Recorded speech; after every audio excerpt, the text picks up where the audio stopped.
It's a video of me just playing through some of the harder outposts that were in the close playtest. The first one is called Yonkers and was made by Carol? Oh god, I'm butchering the name. That's not good. Well, as you can see, the video is slowed down so that it could. Someone asked me if I could share this video so they could learn from it, so I slowed it down because it was too fast, if not slowed down, to learn something from it. That's why it slowed down. It's a decent. It's a fun map. It was one of the harder maps to play. I died one time, but it has had an overall kill ratio of around 10. The next map is from Satoshi, and it's basically just corrosive spam with some guards, some pistons and whatnot. The important thing to note is that I place here the flash barrier just in case I would get hooked, which didn't happen because the piston blocked the hook. But yeah, I'm taking it slow. Someone said it was a hard map, that's why I played it. It took me 7 attempts to beat it. Nothing much. Just a walk in the park. Well, the last map that you will see after I escape from here is the hardest map I have played ever in Meteor Maker until now.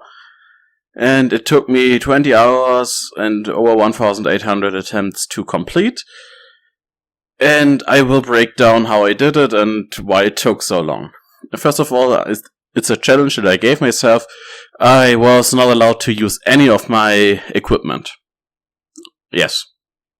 Only via SD. And this was basically on the third day, I think. And on the fourth I beat it, or fifth I beat it. And this was a map called Stratham, built by Jewel Runner. And the first thing to break down is that it is basically the first of its kind, the first really kill box, and the one that pretty much shaped the scenery.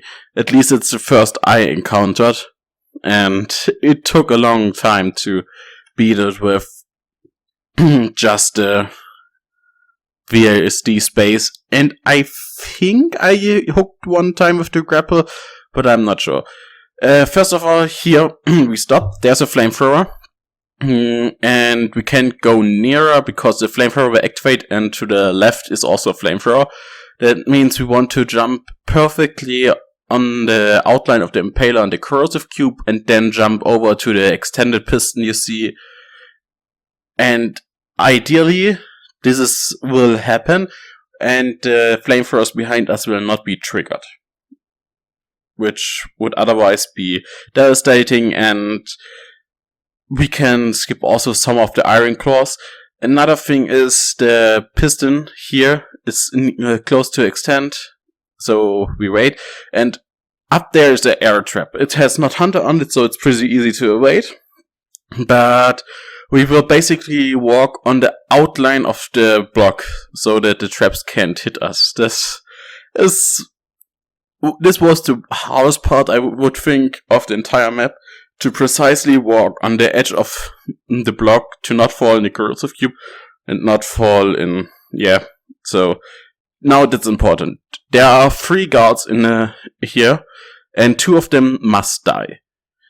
And we first jump here to in front of us, then to the one in the corner, and activate the traps to kill them. This is so that they can kill us later, and we will have to go with a bit of RNG to destroy a piston behind us. Was it 4? I think it's 4. Yeah, there's another one, another guard that must die. That's why we jump around, and this guard here, you see where the red is.